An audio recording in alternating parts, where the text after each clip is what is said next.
அரக்கு மாளிகை கதையின் தொடர்ச்சி. ஸ்ரீமான் நாராயணின் குடும்பத்தாருக்கு ஆனந்த நிலையம் சொந்தமாவதற்கு முன்பு அது பிரபல கலா ரசிகரான ஜமீன்தார் ஒருவருடைய கேலிக்கிரகமாக இருந்தது. அவர் காலமானதும் பதவி வந்த அவரது தனையன் தகப்பனார் தனக்கு விட்டுப்போன எண்ணற்ற அசையா பொருட்களை அசைகின்ற பணமாக மாற்ற விழைந்தான். ஆகவே அவசரமாக அந்த அழகான மாளிகையை மிகவும் குறைந்த விலைக்கு விற்றுவிட்டான். பலர் கைகள் மாறி அது முடிவில் ஸ்ரீமான் நாராயணனுடைய காலஞ்சென்ற முதல் மனைவியின் சீதன சொத்தாக மாறி அக்குடும்பத்திற்கு சொந்தமாகிவிட்டது. பழம்பெருமையையும் நல்ல கலையையும் நிறைந்த அந்த கட்டிடத்தின் அழகை கெடுக்க மனமின்றி புதிதாக கொஞ்சம் சுண்ணாம்பு அடித்து வீட்டை சுத்தப்படுத்திவிட்டு ஸ்ரீமான் நாராயணன் ஆரம்பத்தில் அதில் குடியேறிவிட்டிருந்தார். ஆனால் அவரது மூன்றாவது மனைவியான அம்மாளுக்கு பழமைகளில் அதிகம் பிடித்தமிருக்கவில்லை. தமது இளம் மனைவியின் இஷ்டத்தை பூர்த்தி செய்யும் நிமித்தம் ஸ்ரீமான் நாராயணன் மாளிகையின் முன்பாகத்தை இடித்து அதிக பொருட்செலவில் அதை திருத்தி சமீபத்தில்தான் கட்டி முடித்திருந்தார்.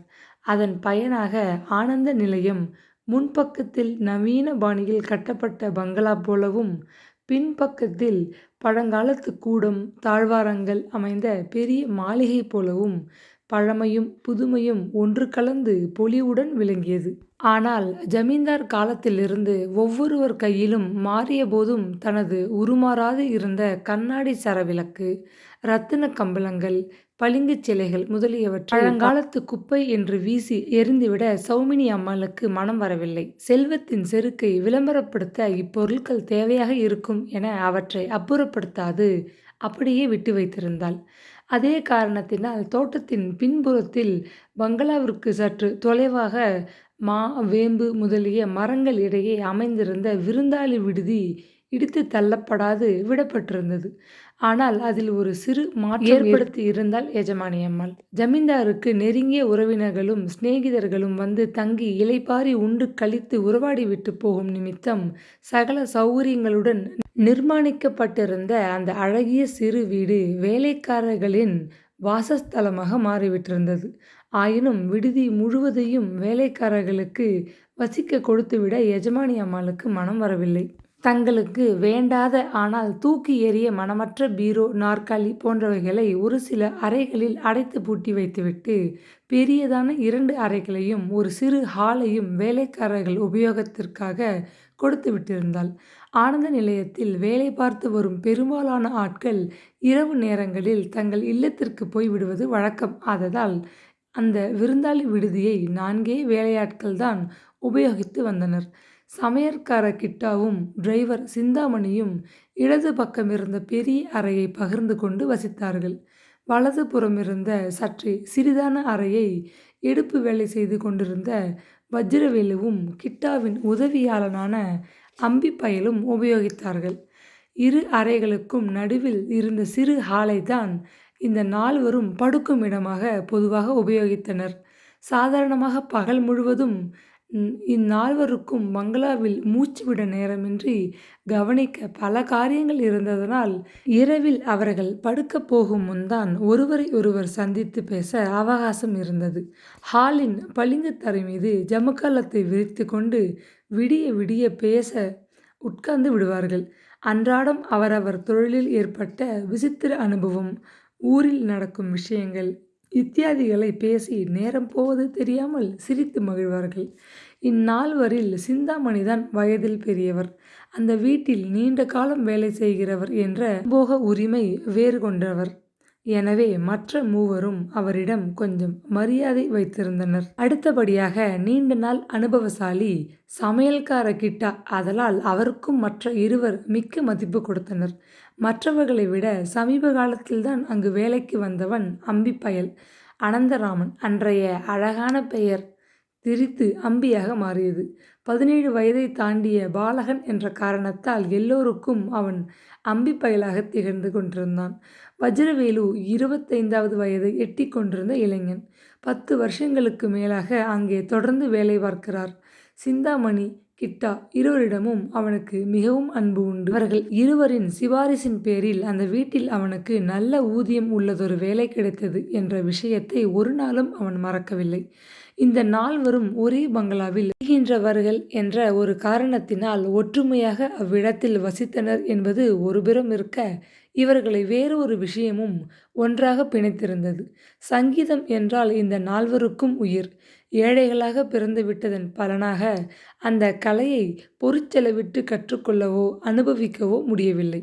என்றபோதிலும் கேள்வி ஞானத்திலும் இயற்கையாகவே இரத்தத்தில் ஊறிப் பிறந்த ஆர்வத்திலும் நால்வரும் 4 விதத்தில் கெட்டிக்காரர்களாகவே இருந்தனர்.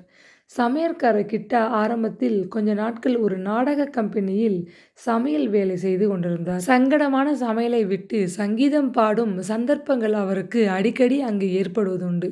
சில்லறை வேடங்கள் போடுகின்ற ஆசாமிகளுக்கு பஞ்சம் ஏற்படும்போது நாடக கம்பெனியின் அதிபர் சமையலறைக்கு ஓடிவந்து கிட்டாவை கெஞ்சுவார்.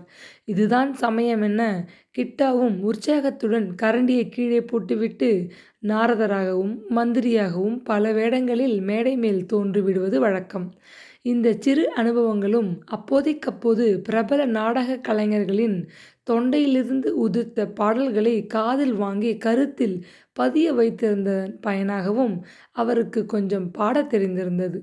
போதாதற்கு கரகரப்பு கலந்த ஒரு கம்பீரமான சாரீரம் இயற்கையாகவே அமைந்திருந்ததனால் பிரபல சங்கீத வித்வான்கள் பாடுவது போல் அப்படியே அதே உருட்டல் பதுக்கல் குலுக்கலுடன் பாடக்கூடிய ஒரு தனித்திறமையும் அவரிடம் குடிகொண்டிருந்தது.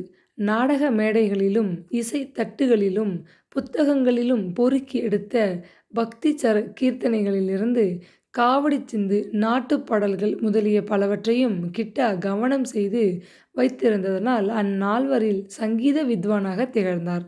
டிரைவர் சிந்தாமணிக்கு சுமாராக பிடில் வாசிக்கத் தெரியும். 20 வருஷங்களுக்கு முன் ஒரு சங்கீதக் கலைஞரிடம் ஒரு பிடிலை வாங்கி கொஞ்ச நாட்கள் ஒழிந்தபோது அதை வாசிக்கவும் கற்றுக்கொண்டிருந்தார். ஆகவே அவர் கிட்டாவின் வாய்ப்பாட்டிற்கு பிரபல பக்கவாத்தியக்காரராக அமைந்ததில் வியப்பில்லை. பாட்டான் முப்பாட்டன் என வழிவழியாக மிருதங்க வித்வான்களாக விளங்கிய பரம்பரையில் பிறந்தவன் வஜ்ரவேலு. 4 வயதிலேயே மிருதங்கம் வாசிக்கும் ஒரு தனித்திறமையும் ஆவலும் அவனிடம் காணப்பட்டன. ஆனால் சரியாக ஊக்கமும் உற்சாகமும் இல்லாததனால் பரம்பரை தொழிலை உதறிவிட்டு ஏவிய பணி செய்யும் எடுபிடி ஆளாக ஆனந்த நிலையத்தில் வேரூன்றி விட்டிருந்தான். எனினும் இரத்தத்தில் ஊறியிருந்த அந்த கலையை மறக்க முடியாது. பரம்பரை சொத்தான ஒரு பழைய மிருதங்கத்தை வைத்துக்கொண்டு சமயம் வைத்த போதெல்லாம் சப்த ஜாலங்கள் செய்து மகிழ்ந்து கொண்டிருந்தான். அம்பி பயலுக்கு உடையாத இளங்குரல். அவன் பாடினால் யாரோ பெண்மணி பாடுவது போன்று பிரம்மி பூட்டுவதாக இருக்கும். கிட்டாவுடைய கரகரத்த குரலுக்கு எதிராக டூயட் பாட உதவியாக இருந்ததனால் அந்த கோஷ்டியில் அவனும் ஒரு முக்கிய ஸ்தானத்தை வகித்து கொண்டிருந்தான். ஆனந்த நிலையத்தில் சாதாரணமாக வார நாட்களில் வேலையாட்கள் படுக்கப் போவதற்கு இரவு 10 மணி ஆகிவிடும். ஓடி ஓடி பரிமாறி இடுப்பும் முதுகும் நோவு எடுத்திருக்கும் கிட்டாவிற்கு எப்பொழுது கட்டையை கீழே சாய்ப்போம் என ஒரே அலுப்பாக இருக்கும். தமது படுக்கையை கொண்டு வந்து ஹாலில் பளிங்கு தரை மீது விரித்துவிட்டு போர்வையை இழுத்து மூடிக்கொண்டு சாய்ந்து விடுவார். என்னப்பா வஜ்ரவேலு, காலையில வாயில் ஈ புகுந்தது தெரியாது எங்கேயோ ஓடிக்கொண்டிருந்தாயே, என்ன விசேஷம் என்று கேட்டுவிட்டு கண்களை மூடிக்கொண்டு விடுவார். வஜ்ரவேலு வாயை திறக்கும் முன் கிட்டா கர்ர் கர்ர் என்ற குரட்டை ஒலியை கிளப்பி விட்டுவிட்டு கனவு உலகில் சஞ்சரித்து கொண்டிருப்பார். ஆனால் சிந்தாமணி சற்றென்று உறங்கிவிட மாட்டார். படுக்கையை தட்டி போட்டுவிட்டு வஜ்ரவேலுவும் அம்பிப்பயலும் அளக்கும் கதைகளை கேட்டு மகிழ்ந்தபடி வெற்றிலையை கவுளி கணக்கில் அரைத்து கொண்டிருப்பார். சங்கீதத்திற்கு அடுத்தபடியாக சிந்தாமணி விரும்பிய விஷயம் வெற்றிலை பாக்கு. வேலை செய்யும் பொழுது வெற்றிலையை குதப்பிக் கொண்டு நிற்காதீர்கள், பார்க்க சகிக்கவில்லை என்று எஜமானி அம்மாள் அந்த பங்களாவிற்கு காலடி எடுத்து வைத்த நாளே அவருக்கு கடும் உத்தரவு போட்டுவிட்டாள். அதனால் படுக்கப் போகும் முன்தான் அவர் விரும்பியதை ரசிக்க முடிந்தது. நாள் முழுவதும் போடாத வெற்றிலைகளையும் சேர்த்து ஒரேடியாக கவுளி கணக்கில் ஆசை தீர மென்று விழுங்கிவிட்டுதான் உறங்கப் போவது என்ற வழக்கத்தை மேற்கொண்டிருந்தார். எனவே அவருக்கு பேசுவதற்கு அதிக நேரம் இருப்பதில்லை. வாயை அசைத்தபடி மற்றவர்கள் சொல்வதைக் கேட்டு ரசித்து பொழுதை கழித்துக் கொண்டிருப்பது வழக்கமாக இருந்தது. அநேகமாக இம்மூவரும் உறங்கப் போவதற்கு இரவு 1 மணிக்கு மேலாகிவிடும். பேச்சு சுவாரஸ்யத்தில் இவர்கள் ஒரு நாளும் நேரத்தைப் பற்றி கவலைப்பட்டவர்கள் இல்லை. வார நாட்களை வம்பு கச்சேரியில் ஓட்டிவிட்டிருந்த இவர்கள் சனிக்கிழமை இரவை மட்டும் பாட்டுக் கச்சேரி இரவாக வைத்துக் கொண்டிருந்தார்கள். தூக்கத்தை விரட்டி அடிக்கும் நிமித்தம் சமையல் அறையை சாதித்துக் கொண்டு கிளம்பும் முன் சூடாக ஒரு டம்ளர் நல்ல காப்பி தயார் செய்து சாப்பிட்டு வந்துவிடுவார் கிட்டா. பிறகு தொண்டையை கனைத்து கொண்டு சமுக்காளத்தின் மேல் பெரிய பாகவதரைப் போல் மிகவும் ஆடம்பரமாக அமர்ந்து கொண்டு விடுவார். சிந்தாமணியும் வஜ்ரவேலுவும் பக்கவாத்தியங்களை கோஷிக்க அம்பிப்பையிலும் கிட்டாவும் மாறி மாறி பாட கச்சேரி நீண்டு கொண்டே போகும். மறுநாள் ஞாயிற்றுக்கிழமை ஓய்வு தினமாகையினால் அவசரமாக எழுந்துவிட்டு ஆண் பிள்ளைகள் அலுவலகத்திற்கு ஓட வேண்டும் என்ற நிர்பந்தம் இல்லை என்ற நிம்மதியில் 4 பேர்களும் சூரியன் உதித்து வெகுநேரம் சென்றதும் எழுந்திருக்க மனமின்றி மெல்ல புரண்டு நெளிந்து கொண்டிருப்பார்கள். இந்த ஒரு இன்பத்திற்கும் இளைய எஜமானி வந்த பின்பு தடை உத்தரவு போடப்பட்டுவிட்டது. வயதில் நீர் பெரியவர், பல வருஷங்களாக வேலை செய்கிறீர்கள், மற்றவர்களுக்கு புத்தி சொல்ல வேண்டியவர், நீரும் சேர்ந்து கும்மாளம் போடுகிறீர்களே, காச்சு மூச்சென்று காது பிளக்க நீங்கள் ராத்திரி முழுவதும் கத்திக் கொண்டிருந்தால் நாங்கள் எப்படி தூங்குவது? ஞாயிற்றுக்கிழமை என்றால் 8 மணிக்கு மேல்தான் எழுந்திருக்க வேண்டுமா? என்று ஒரு நாள் சிந்தாமணியிடம் எஜமானி அம்மாள் மிகவும் கடுமையாக பேசிவிட்டாள். அதனால் எஜமானரும் அம்மாளும் ஊரில் இல்லாத சமயங்களில் விடிய விடிய கச்சேரி செய்து மகிழ்ந்தார்கள். அன்று இரவு தமது வேலை முடிந்ததும் சிந்தாமணி உறங்குவதற்காக விருந்தாளி விடுதிக்குள் நுழைந்தார். அவருக்கு முன்பே அங்கு வந்திருந்த கிட்டா தயாராக படுக்கையை விரித்து அதன் மீது அமர்ந்தபடி ஆழ்ந்த யோசனையில் மூழ்கினார். தமது படுக்கையையும் அவர் அருகே போட்டுக்கொண்டு வெற்றிலை பெட்டியுடன் உட்கார்ந்தார் சிந்தாமணி. பெட்டியை திறக்க கூட அவருக்கு உற்சாகம் இருக்கவில்லை. அவர் உடலும் மனமும் சோர்ந்து விட்டிருந்தன. எங்கே இந்த 2 பசங்கள் என்று வினவினார் ஆயாசத்துடன். அவர் குரலில் கவலை தோய்ந்து கிடந்தது. பற்பல விஷயங்களை எண்ணி குழம்பிக் கொண்டிருந்த கிட்டாவை நித்திரையை கூட அண்ட மறுத்துவிடவே அவர் நண்பரை கண்டதும் நிமிர்ந்து எழுந்து உட்கார்ந்தார். நேற்று வரை நம் இஷ்டப்படி பாடி ஆடி மகிழ்ந்தது போதும் என்று அவர்கள் இருவரையும் இன்று சினிமாவிற்கு அனுப்பி வைத்தேன். 2 பசங்களும் என் பேரைச் சொல்லி பார்த்துவிட்டு வரட்டும் என்று நானே பணம் கொடுத்து அனுப்பினேன். தொலையட்டும், இந்த வயதில் இதையெல்லாம் அனுபவிக்காது உம்மையும் என்னையும் போல் வயதான பிறகா அனுபவிக்கப் போகிறார்கள் என்றார் கிட்டா விளையாட்டாக. கவலை திரைகளுக்கிடையே இதை கேட்டதும் சிந்தாமணியின் முகத்தில் ஒரு சிறு இளநகை அரும்பி மறைந்தது. நீ நல்ல பசங்களையும் குட்டி சிவராக்கி விடுவாய் போலிருக்கிறதே. கையில் 4 காசு சேர்த்து வைத்து கொள்ள வேணும் என்ற எண்ணமே உனக்கு ஒரு நாளும் இருந்ததில்லை. திடீரென்று ஒரு நாள் எஜமானி சீட்டு கொடுத்து விட்டால் நீ என்ன செய்வாயோ எனக்கு தெரியவில்லை என்று அன்புடன் கடிந்து கொண்டார். வயதில் சிந்தாமணி மூத்தவர். எனவே கிட்டா அவரை அண்ணா என்று எப்பொழுதும் மரியாதையுடன் அழைப்பது வழக்கம். மேலும் 25 வருஷங்களாக இருவரும் நெருங்கி பழகிவிட்டதனால் ஏற்பட்ட வாஞ்சை காரணமாக அவர்களை பரஸ்பரம் கூட பிறந்த சகோதரர்களாகவே கருதச் செய்து விட்டிருந்தது. கிட்டா அன்புடன் அவரை நிமிர்ந்து பார்த்துவிட்டு தமது பற்கள் அனைத்தும் தெரிய மெல்ல சிரித்தார். என்னுடைய கொள்கை அண்ணாவுக்கு தெரியும். எனக்கு அப்படியே கஷ்டகாலம் வந்துவிட்டாலும் பம்பாயில் உள்ள என் பெண் மீனாவிடம் போய் விழுந்து விடுவேன். என் மாப்பிள்ளை ரொம்ப தங்கமானவன். இப்பொழுதே தங்களிடம் வந்து இருக்கும்படி அவர்கள் இருவரும் என்னை எவ்வளவு வேண்டி கடிதங்கள் போடுகிறார்கள் என்பது உங்களுக்கு தெரிந்ததுதான். கையும் காலும் உறுதியாக இருக்கையில் பிறருக்கு பாரமாக இருக்கக்கூடாது என்பதற்காக எத்தனைய அவமானங்களையும் பொறுத்து கொண்டிருக்கிறேன் என்பது உங்களுக்கு தெரிந்ததுதானே அண்ணா என்றார் நிதானமான குரலில். பிறகு சிந்தாமணி தொடர்ந்தார். வேறு இடங்களில் வேலை கிடைக்காது என்பதால் இல்லை. இந்த குழந்தைகள் சித்ரா, கிரிதரன் இவர்கள் மீது வைத்துவிட்ட பாசம் நம்மை இங்கேயே விழுந்து கிடக்க செய்துவிட்டது. இல்லாவிட்டால் இந்த தாடகையம்மாள் வீட்டில் கால் வைத்த மறுநாள் நம்மில் அநேகர் வேலையினின்று பீத்து கொண்டு கிளம்பியிருப்போம் என்று கூறிவிட்டு ஆயாசத்துடன் பெருமூச்செறிந்தார். நாளை காலை வண்டியில் எஜமானி அம்மாள் வருகிறாள் என்றதுமே ஆனந்த நிலையத்தில் நிலவி இருந்த ஆனந்தமே அஸ்தமித்து விட்டது. இனி சமையலறையில் நான் உரத்து கூட பேச முடியாது. நினைத்தபோது ரேடியோவை போட்டு சற்று பாட்டு கேட்கக்கூட முடியாது. இருமினால் தப்பு, தும்பினால் குற்றம் என்று பயந்து சாக வேண்டும்.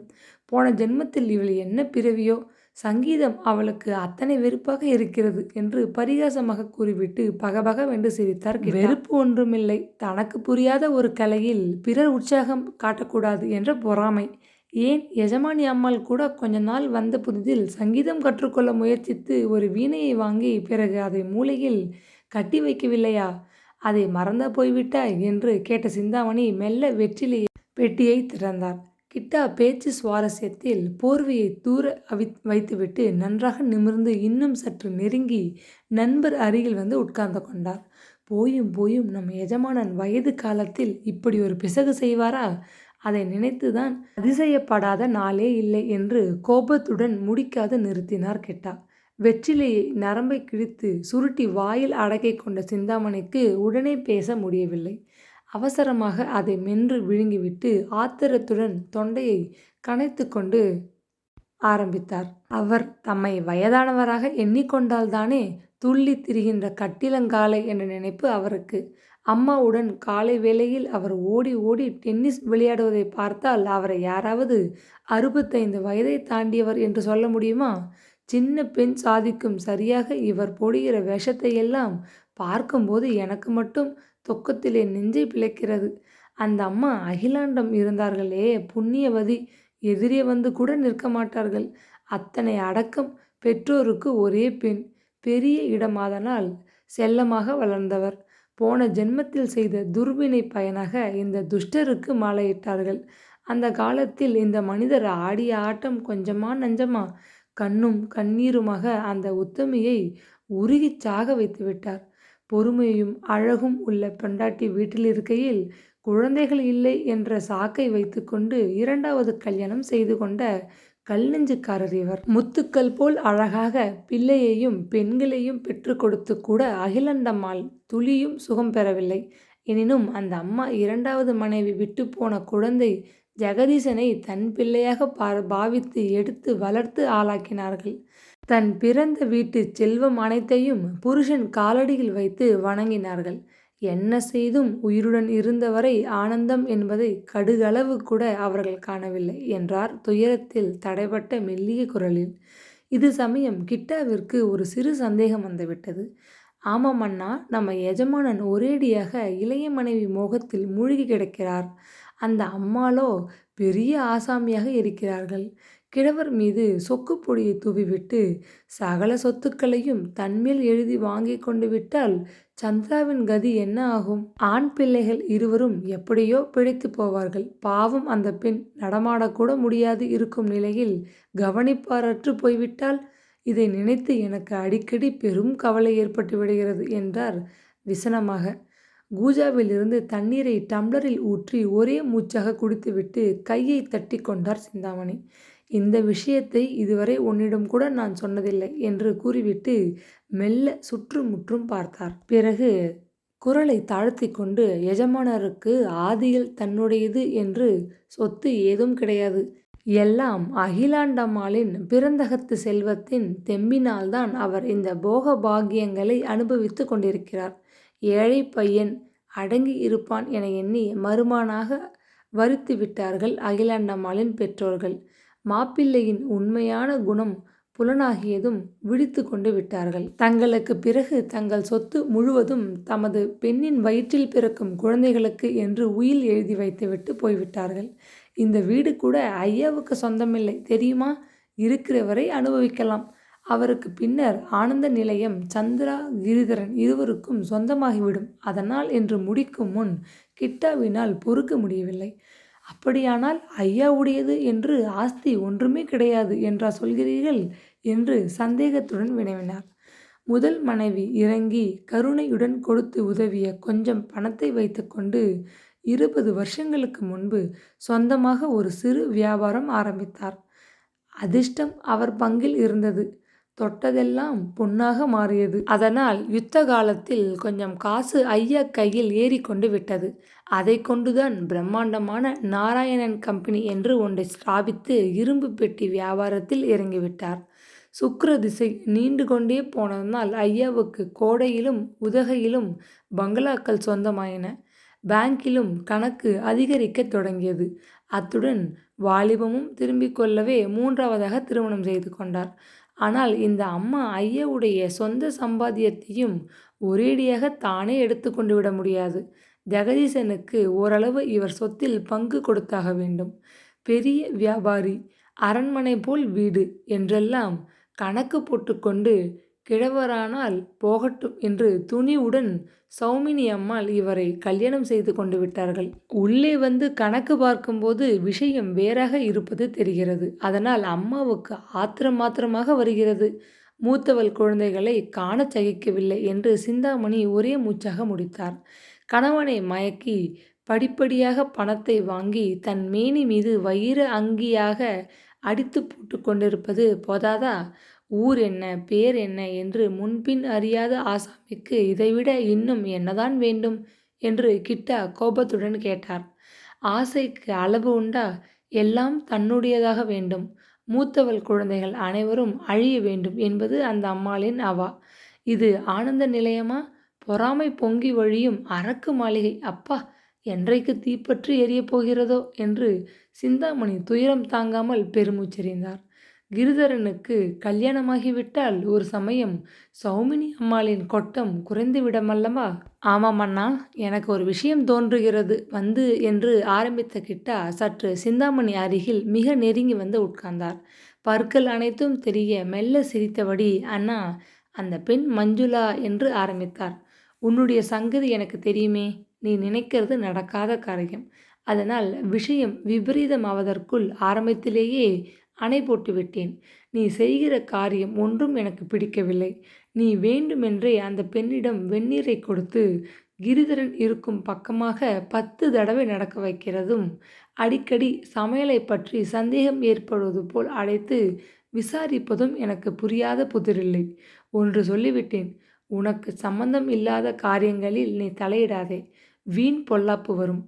முன் ஒரு தடவை இது மாதிரி ஒரு காரியத்தில் நீ தலையிட்டு பெரிய சண்டையை விலைக்கு வாங்கியது ஞாபகம் இருக்கிறதா என்ற கோபத்துடன் அதட்டினார் சிந்தாமணி. கதையோட தலைப்பு இந்த கதையில் எப்போ வரும்னு காத்துட்ருந்தேன். இதோ வந்துருச்சு, அரக்கு மாளிகை. போன வீடியோவில் சப்ஸ்கிரைப் பண்ண சொல்லி கேட்டிருந்தேன். நிறைய பேர் சப்ஸ்கிரைப் பண்ணியிருக்கீங்க. ரொம்ப நன்றி.